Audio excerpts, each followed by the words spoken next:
Bismillahirrahmanirrahim. Assalamualaikum warahmatullahi wabarakatuh. Pemirsa Layak TV, ayahanda dan bunda, alhamdulillah kita masih diberi kesempatan oleh Allah untuk berbagi informasi. Kali ini terkait materi-materi pembelajaran yang akan menjadi bahan bagi ayah dan bunda dalam mendampingi anak usia dini di rumahnya. Kita ketahui Ibu Bapak, masa pandemi ini masih tetap berlanjut, meskipun akan ada proses vaksinasi, namun pemerintah tetap mendorong agar kita harus lebih berhati-hati dan selalu menjaga jarak, memakai masker, dan yang paling penting adalah mencuci tangan. Untuk memastikan setiap anak kita di rumah tetap mengikuti proses pembelajaran di rumah, kali ini saya akan berbagi informasi terkait dengan bermain bahasa di rumah dalam melaksanakan belajar dari rumah. Materi ini bersumber dari Direktorat Pendidikan Anak Usia Dini Kementerian Pendidikan dan Kebudayaan tahun 2020. Saya merupakan salah satu orang yang diberi kesempatan untuk mendampingi proses belajar. Kali ini informasi ini akan saya kemas melalui video ini. Ayahanda dan bunda, apa yang dimaksudkan dengan bahasa itu? Bahasa merupakan suatu sistem bunyi, perkataan, dan bentuk atau struktur kata yang digunakan manusia untuk berkomunikasi. Melalui bahasa, harapannya kita akan memahami bahasa reseptif, yaitu menyimak, mendengarkan, dan membaca. Lalu kedua, memahami bahasa ekspresif, yaitu dapat mengungkapkan bahasa secara verbal, melalui lisan atau berbicara, dan secara non-verbal, melalui tulisan. Dan kita akan mengenal keaksaraan atau literasi awal melalui bermain. Bahasa itu juga adalah mengembangkan keaksaraan awal pada anak melalui berbagai aktivitas bermain yang kaya akan aksara. Keaksaraan dapat diartikan pengetahuan dan keterampilan yang berkaitan dengan membaca, menulis, berbicara, dan mendengarkan yang diperlukan dalam kegiatan untuk fungsi yang lebih efektif di masyarakat. Mengapa penting mengembangkan bahasa anak? Pertama, melalui bahasa, ini bahasa sangat berfungsi untuk alat berkomunikasi antara bundanya, ayahnya, dan anaknya. Lalu melalui bahasa ini juga anak bisa tahu banyak pengetahuan lain, karena sumber ilmu pengetahuan dapat berasal dari informasi yang diperoleh oleh anak, baik dalam bentuk bacaan atau tulisan maupun yang disampaikan orang secara lisan atau bicara langsung, seperti bundanya atau ayahnya memberikan informasi terkait dengan sesuatu. Akhirnya anak itu akan mengetahui. Lalu kemudian bahasanya akan menjadi pengembangan 4 kemampuan bahasa, yaitu mendengarkan, membaca, berbicara, dan menulis. Apa peran guru, anak usia dini, dan orang tua dalam perkembangan bahasa anak? Harapannya peran dari orang tua ataupun guru di rumah, orang tua dapat melakukan kegiatan belajar anak di rumah haruslah yang menyenangkan anak, meningkatkan kosakata yang dimiliki anak.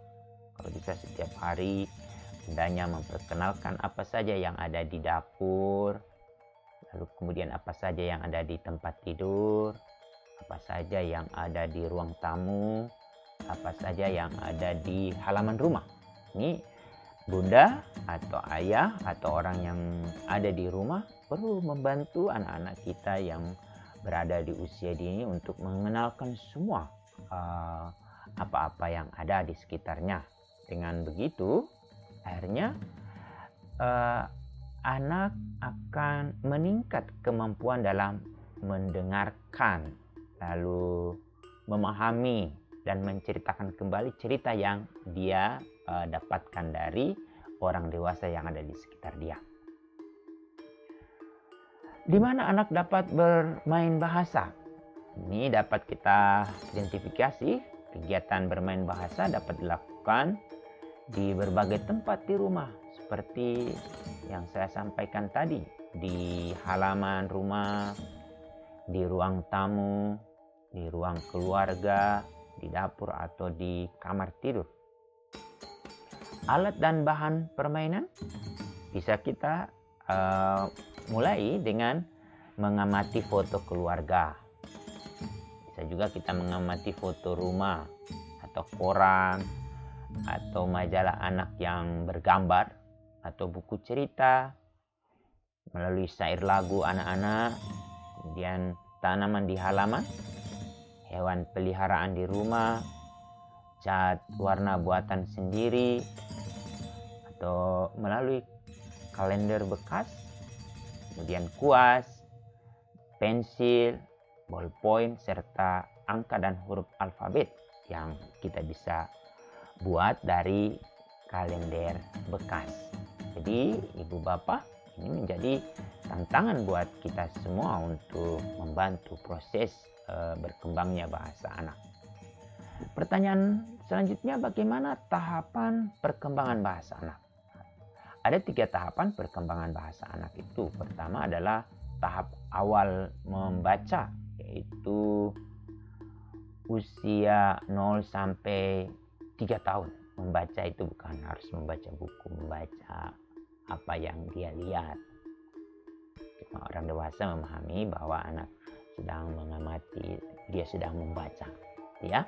Kemudian tahap awal muncul keaksaraan, yaitu di usia 3 sampai 5 tahun. Lalu ketiga adalah tahapan keaksaraan awal usia 6 tahun. Selanjutnya, bagaimana mendukung perkembangan bahasa anak? Pertama adalah pastikan orang-orang dewasa yang ada di sekitarnya itu terus melakukan aktivitas yang kemudian menjadi panutan atau model dari anak-anak kita, yaitu melalui membaca lantang. Jadi kita biasakan membaca segala sesuatu di hadapan anak-anak usia dini itu yang lantang, yang mudah dia dengar. Dengan begitu dia akan bertambah kosakata yang ada di memori dia. Kemudian melibatkan anak dalam bercerita. Misalnya kita memiliki buku cerita, kita ajak anak untuk bercerita. Tapi saya mendorong untuk menghindarkan anak-anak kita menggunakan gadget atau menggunakan video, YouTube atau apapun ya. Usahakan yang alami sehingga anak-anak kita akan terhindar dari hal-hal yang mengganggu kesehatan dia. Kemudian ketiga, menyediakan kegiatan keaksaraan. Ini kegiatan keaksaraan yang seperti kita memiliki bekas kalender, coba kita bentuk dia menjadi bentuk-bentuk huruf atau aksara atau angka yang kemudian akan membantu anak kita untuk lebih awal untuk mengenal, tapi sesuai dengan usia dan perkembangannya ya. Kemudian ini contoh-contoh kegiatan yang dapat kita kembangkan di rumah untuk mengembangkan bahasa anak. Pertama, mengembangkan bahasa melalui lagu, menyerukan irama lagu, hanya lagu-lagu apa saja, Balonku Ada 5, atau Cica-cica di dinding, atau kupu-kupu, atau ambilkan bulan. Nah, ini menjadi menarik. Kemudian kita bisa menggunakan buku atau yang ada di halaman rumah kita. Misalnya ada kupu-kupu, ada semut, atau ada kucing, atau ada apa saja yang ada di sekitar kita. Kita ceritakan itu semua kepada anak kita. Dengan kita menceritakan, minimal ada satu benda yang dia kuasai untuk kemudian dia kenal dan dia bisa ceritakan kepada teman-temannya. Ini menjadi menarik. Kemudian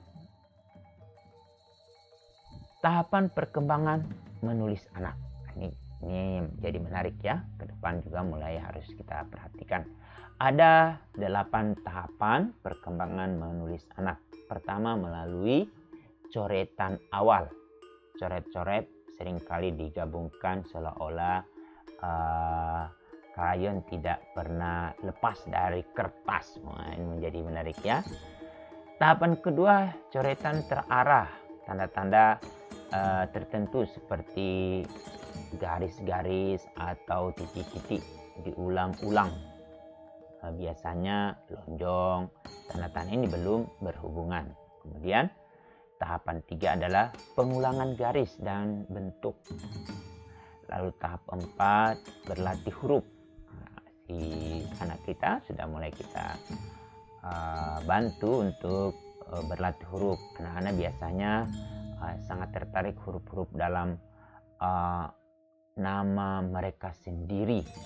Kita bisa bantu misalnya siapa nih, Romi atau Juli atau siapa, terserah kita coba.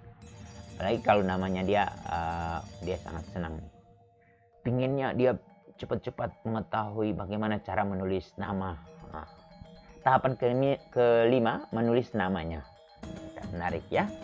Kemudian tahapan 6 menyalin kata-kata yang ada di lingkungan. Kata yang terdapat pada poster di dinding atau dari kantong atau dari pokoknya yang dia bisa lihat. Ya, ibu bapak pasti juga pernah melalui proses ini ya. Kita tidak boleh memaksakan, tapi bagaimana kita menciptakan anak kita tertarik untuk mengikuti. Lalu tahap 7, menemukan ejaan. Anak usia 5 tahun atau sampai 6 tahun ini telah menggunakan keaksaraan awal. Misalnya L untuk love, konsonan awal atau tengah dan akhir untuk mewakili huruf pada dinosaurus. Ini menjadi menarik kan? Lalu tahapan 8, ejaan baku. Usaha-usaha mandiri untuk memisahkan huruf dan mencatatnya dengan benar menjadi kata yang lengkap. Ini mungkin ibu bapak yang bisa kami sampaikan terkait dengan bermain bahasa di rumah. Materi ini bersumber dari Kementerian Pendidikan dan Kebudayaan dan disusun dengan pengarah Muhammad PhD, lalu penanggung jawab Dr. Muhammad Hasbi. Demikian, sampai jumpa. Assalamualaikum warahmatullahi wabarakatuh.